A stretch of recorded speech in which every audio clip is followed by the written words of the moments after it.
Kia ora, Justin here from 275 Times. I'm here with Qiane Matata-Sipu, who is the co-leader of Protect Ihumatao campaign and the creator of NUKU.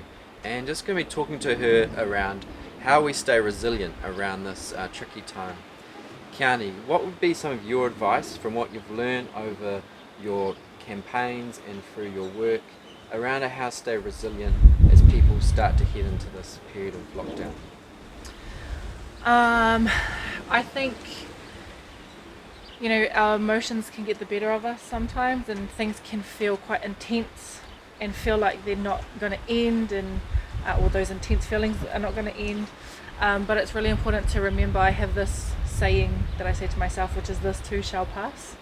And everything that you go through eventually has an end point.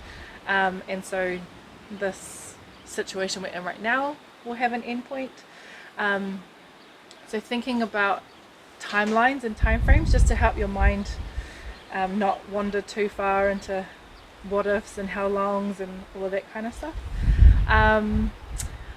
It's also really important. I know it's really hard when you're self-isolating away from different whānau members. Like, I'm self-isolating away from my mum, from my sister who's just recently had a baby, and that can be quite hard because often we rely on our whānau to pick us back up again, but don't think that just because you can't see them physically doesn't mean you can't still call them. I highly recommend video calling if you can. Yesterday I video called one of my NUKU team members, and it was just so much better. Like, we just both felt so much more at ease seeing each other, kind of seeing each other's faces, because it was quite a stressful day yesterday. And so that's really important. I think it's also important not to watch too much news. When we were in the middle of the Ihumaatao eviction phase, there was a lot of news non-stop, and it makes you panic about different things. And so it's actually good to limit the amount of news that you watch, and just get an update on the 6 o'clock news when you have to. NUKU is this amazing project where you interview a whole range of indigenous women. What have you learned through those interviews that may be something you could share with us around mental well-being and looking after yourself, particularly when you're taking on real big challenges? I think we do need to really refer back to our indigenous values and our indigenous systems. When we prioritize Western systems, we panic that we don't have access to a shop, or we panic when we don't have, whatever it is that we think we need, when we don't necessarily need those things. Obviously, supermarkets are still going to be open, and so that's fine. We definitely don't need to panic about that. But when we think about our indigenous systems and our indigenous values, and what they can teach us, it actually does help us to relax. And so if you are at home and you're in self-isolation, go outside and walk on the grass. Connect your feet to Papatoa Nuku. Look up to the sky, and whether you are a person of faith or not, say some words, say a karakia, and just reconnect with the environment around you.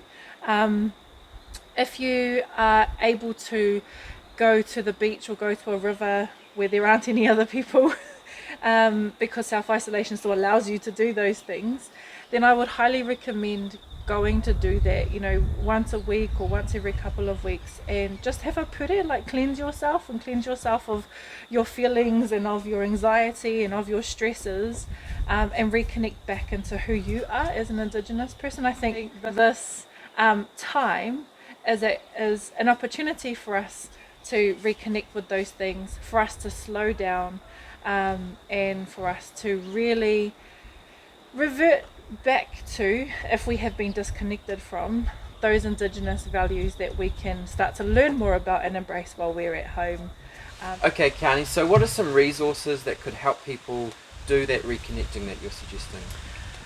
So shameless self-plug, not very shameless, I would suggest jumping on the NUKU Woman website. So it's nukuwoman, women.co.nz, and checking out the podcasts that are on there. You can also listen to NUKU on Spotify, Apple Podcasts, or a bunch of other podcast apps.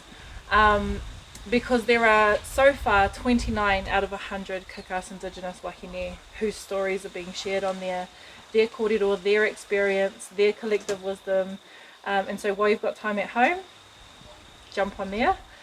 Also, if you have a smartphone, I would suggest downloading the Hina app, Hina. It is a maramataka app, and it tells you what the moon phase is doing. And if you go onto the Spinoff website, the Spinoff do a monthly maramataka column with one of our local South Aucklanders, Eila Hoeta, who shares what the different moon phases mean in this particular time of the year.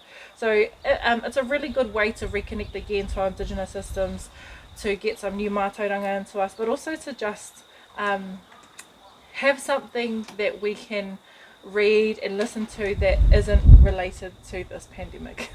Absolutely, that's great suggestions. Hey, thanks so much for that. What are you going to be doing over the next 4 weeks to just kind of keep yourself going through the lockdown? Well, I have my 2-year-old at home, so I'm going to be mixing a little bit of work with looking after her.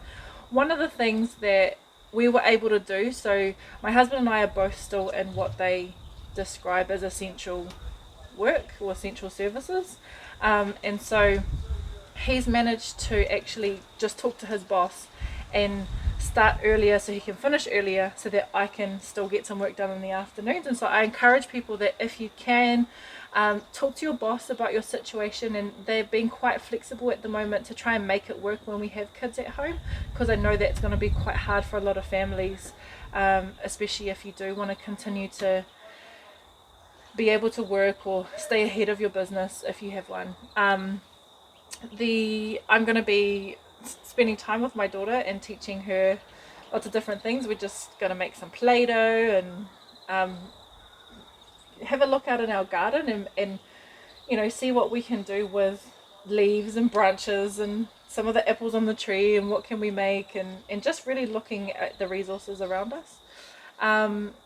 But I think, yeah, most importantly, I'm going to try and use this time for good.